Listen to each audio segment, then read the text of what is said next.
So before I can bring the frame in, I need something to set it on and work on it to cut the end of the frame to match. Also, I need something that I could adjust it left to right, forward and back to line up my frames exactly.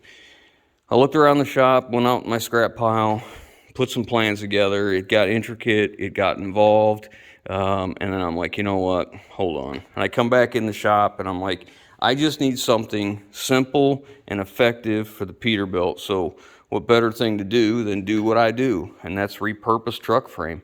So I'm just going to use the Peterbilt frame to build us some quick down and dirty sawhorses that we can use to do this with.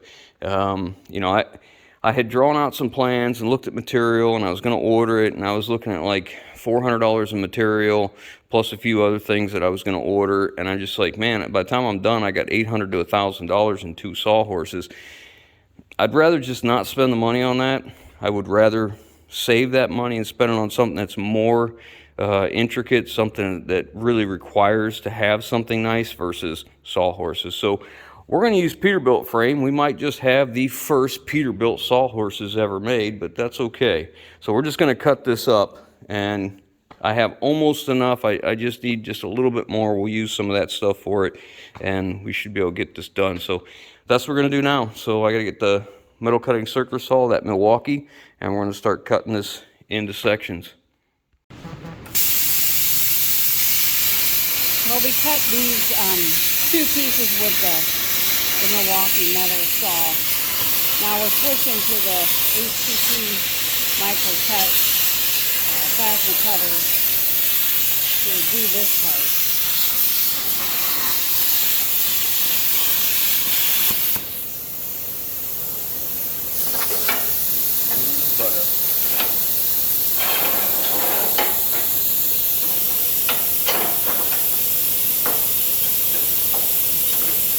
I don't do very well freehand, so I always set up a straight edge to run the edge of the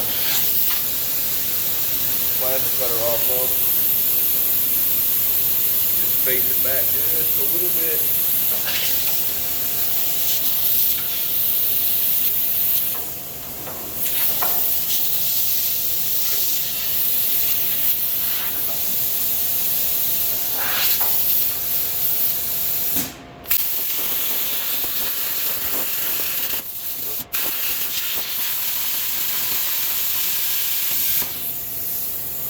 Okay, now we're going to flip these things over, cut the other plan.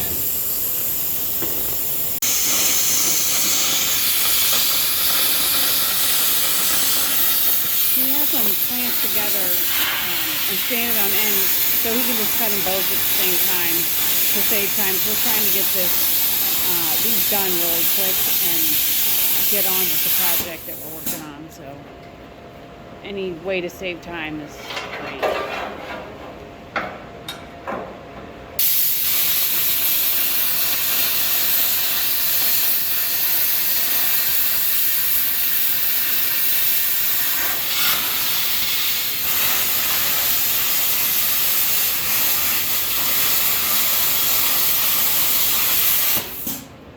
A lot of grease on that one. Clean the backs of them up. Grease or oil. Alright, now we'll separate them. Cut the other side.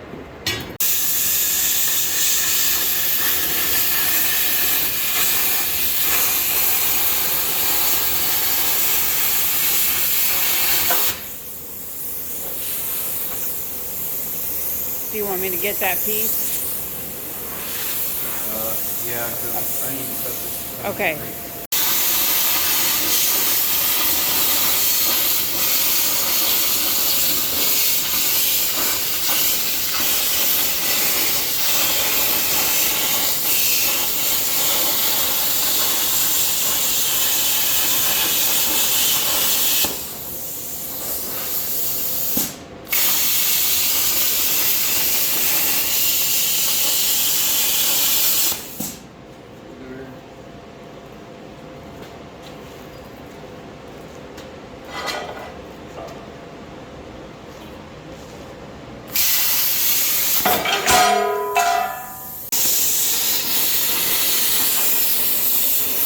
he's cutting out the legs that, like the feet that it's going to stand on, it's going to support it.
You're gonna have to hold it in.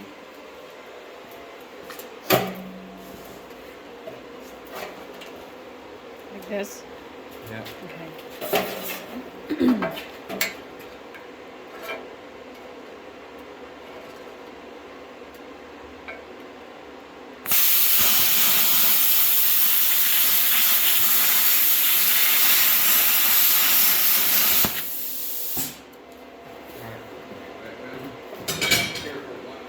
Yeah, it's about to. You do it, 'cause I only have one hand.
take that off?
Not going to fit well, but it doesn't have to. It's going to roll the edges, I think.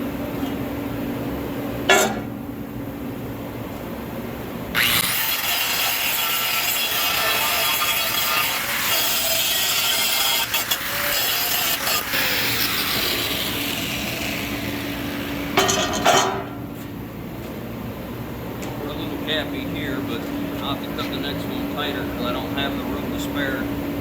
So,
So it's all finished up. These are the tubes I was welding in here. So what they do is they stabilize this so that it can't do this. It can't kick one way or the other. You see it's pretty snug in there, which works out well. Added a couple washers underneath when we're going to use it. We'll put a little grease between all this. That way it turns nice and easy. And these are actually meant to rest on the bottom like that. They have a spot on the Acme thread down below it where they like burred the thread, so this can't come off. But we may just flat disc them off and flip them over, so we're riding on this instead of riding on that edge if it's an issue. It shouldn't be, but they're all done. Like I said, the tubing's all welded in, and I made it plenty long, so you know we got good support there. Just bringing in the other frame section that we're going to be starting on that way.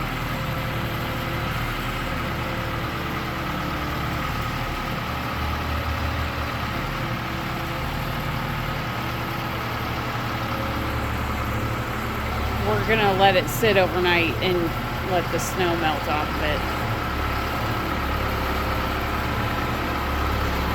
I can just pull the jacks over. Be easier.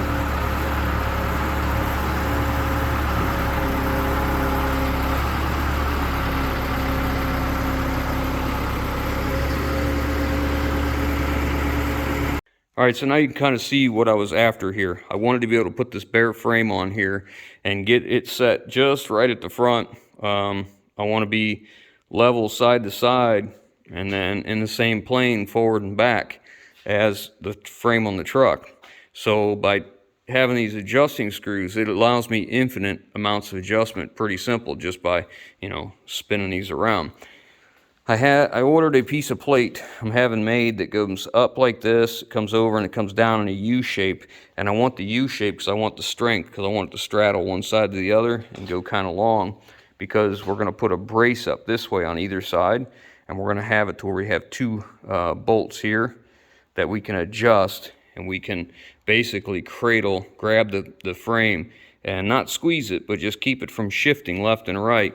And that allows us to manipulate the frame a whole lot easier. For now, we're going to just have to use clamps and squeeze the two together on this plate.